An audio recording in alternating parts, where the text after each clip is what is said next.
আজই ডাউনলোড করুন আর এনজয় করুন আপনার পছন্দের শো। তুমি বলছো তুমি তোমার ভুলটা রিয়েলাইজ করেছো, ইউ মিন ইট। সেটা সত্যি হলে good for you, good for us, good for everyone. তোমরা আমাকে যে আশ্রয় দিয়ে আমার পায়ের তলে মাটিটাকে শক্ত করার স্কোপ দিয়েছো, এরপর যদি আমি তোমাদের খারাপ থাকার কারণ হই, তাহলে তো আমার লজ্জার আর খারাপ লাগার শেষ থাকে না। Rai, I swear on my father, আমি বাণীকে দেখেছি তো এত বছর, কিন্তু ও তোমাকে যেভাবে ভালোবাসে, তুমি ওর যেভাবে সবটা জুড়ে রয়েছো, আমি সত্যি কাউকে ওর লাইফে এরকম ভাবে আগে দেখিনি। এই যে আমরা এত গল্প করি, সেখানে 5-6 মিনিট শুধু ছোটবেলার গল্প হয়, বাকিটা শুধুই তুমি, তোমাকে নিয়ে কথা, তোমাকে নিয়ে গল্প। তোমরা কিভাবে মিট করেছো, তুমি ওর জীবনে কিভাবে এসেছো, ওর জীবনটা কিভাবে পাল্টে দিয়েছো, ওর পার্সোনালিটি, ওর পার্সপেক্টিভ কিভাবে বদলে গেছে তোমার জন্য, শুধু এইসব কথা। বাণীর চোখে তোমাকে নিয়ে লাভ আর রেসপেক্ট ছাড়া আর কিচ্ছু দেখি না আমি। আমার বন্ধুটা এতদিন পর যে এতটা ভালো আছে, এটা দেখে আমার সত্যি খুব ভালো লাগে। এটাই আমার আনন্দের একমাত্র কারণ। রাইট, ছেলেগুলো একটু হাদারাম হয়, আমাদেরই ওদেরকে হ্যামার করে করে পথে আনতে হয়। আর বাণী তো ছোটবেলা থেকে গাম্বার টাইপের। সরি, তোমার বরকে নিয়ে আমি একটু গসিপ করে ফেললাম, কিন্তু ও কিন্তু আমাকে তোমাদের ব্যাপারে সবকিছু বলেছে।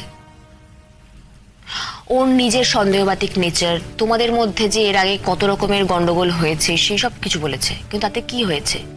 তোমাদের জীবনে একটা প্রাইম টাইম নষ্ট হয়েছে, কিন্তু সেটা তো বদলানো যাবে না। কিন্তু এখন চেষ্টা করতে হবে তোমাদের জীবনের গোল্ডেন টাইমটা যাতে আর নষ্ট না হয়, সেই দায়িত্ব তোমার উপর, রাই। বিকজ তুমি হলে দা রায়পূর্ণা। তোমাদের জীবনে বিল্লি এসেছে, ইউ আর ফাইটার লেডি। কারোর জন্য তোমাদের সম্পর্কে চিড় ধরতে কেন দেবে? আমি কে? আমি থার্ড পার্সন। আমি নিজের প্রয়োজনে এসেছি, কদিন বাদে এই বাড়ি থেকে চলে যাব। তারপরে কারা থাকবে? তুমি, বাণী আর বিল্লি। কেমন থাকবে? ভালো থাকবে, খুব ভালো থাকবে। তাই এইসব সন্দেহ, রাগারাগি, মিসআন্ডারস্ট্যান্ডিং এইগুলোকে মনের থেকে বের করে দিতে হবে বা ঘরের বাইরে বের করে দিতে হবে। কেমন? এবার একটু জল খাওয়া দেখি। আর পারছি না, অনেক জ্ঞান দিয়ে দিচ্ছি।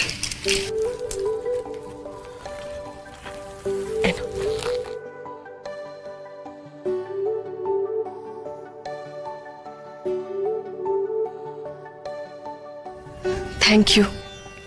কেন?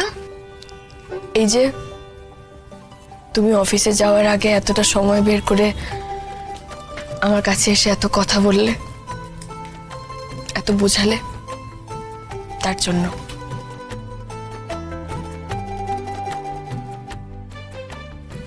আমি তো বোঝালাম, তুমি কি বুঝলে?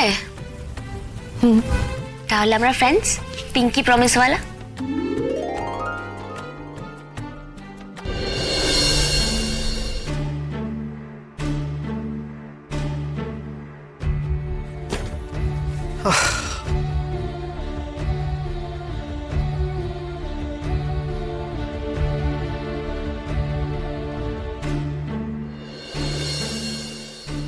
কি হলো?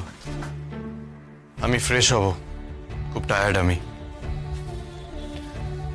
খুব রেগে আছো না?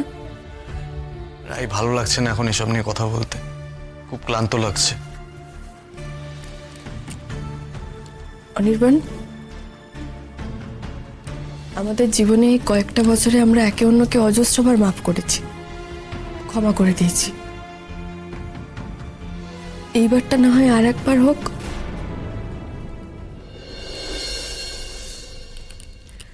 আই এম সরি অনির্বাণ, একটা ভুল, এক বক্কা একটা সন্দেহ আমাকে তাড়িয়ে বেড়াচ্ছিল। I am really very sorry, I mean it. বাহ, নাইস। তো তোমার এই উপলব্ধিটা কতক্ষণের জন্য লাস্ট করবে সেটা জানতে পারি কি? ঠিক কি কারণে, কখন তোমার এই সন্দেহের পোকামাকড়গুলো তোমার চারপাশে আবার কিলবিল করে উঠবে?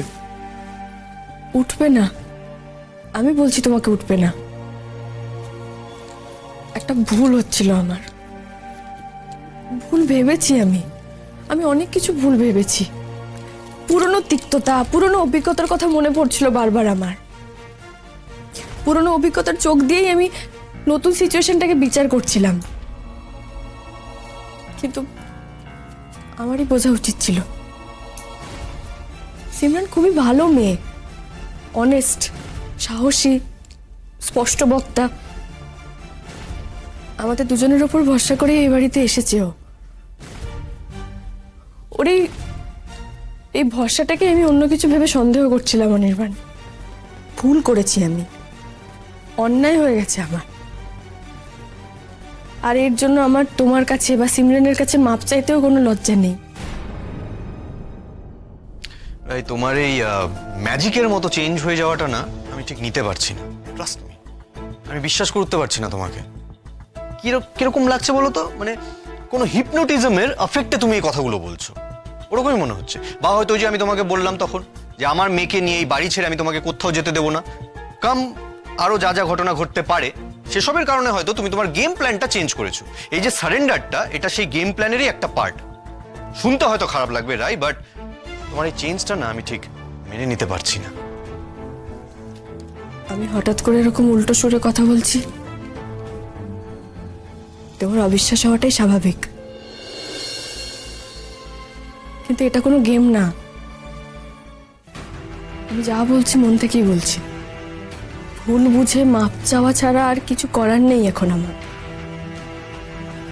তুমি ধরো না, আমাদের ভালোবাসা, আমাদের সম্পর্কের ওপর থেকে আমার যে বিশ্বাসটা উঠে যাচ্ছিল, সেটা আবার হয়তো আমি ফিরে পেয়েছি।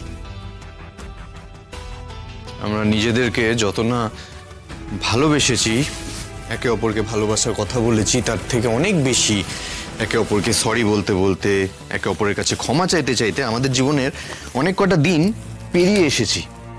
এনিওয়ে, শুনতে ভালো লাগছে এই কথাগুলো, ভাবতেও ভালো লাগছে। এনিওয়েজ, আমি একটু ফ্রেশ হয়ে আসি, টায়ার্ড লাগছে খুব। বিশ্বাস করবে না আমায়? আমি বিশ্বাস করার কে রাই? বরং তুমি নিজের মুখোমুখি দাঁড়িয়ে নিজেকে জিজ্ঞেস করো, তুমি আর কতবার আমাকে সরি বলবে? কারণ আবার সেই এক ঝামেলা, এক সন্দেহ, এক অশান্তি। রাই, সত্যি কথা বলবো, আমার না সয়ে গেছে এইসব। তাই তোমার সরি বলা না বলায় আমার কিচ্ছু এসে যায় না। বরং আমি সরি, তোমার কাছে সরি, সবার কাছে সরি। এনিওয়ে, তুমি বলছো তুমি তোমার ভুলটা রিয়েলাইজ করেছো, ইউ মিন ইট। সেটা সত্যি হলে good for you, good for us, good for everyone. But for how long? Big reason to worry. আমার টায়ার্ড লাগছে রাই, আমি ফ্রেশ হব।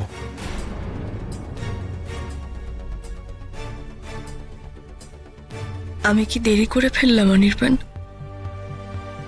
তুমি আমায় মাফ করবে না?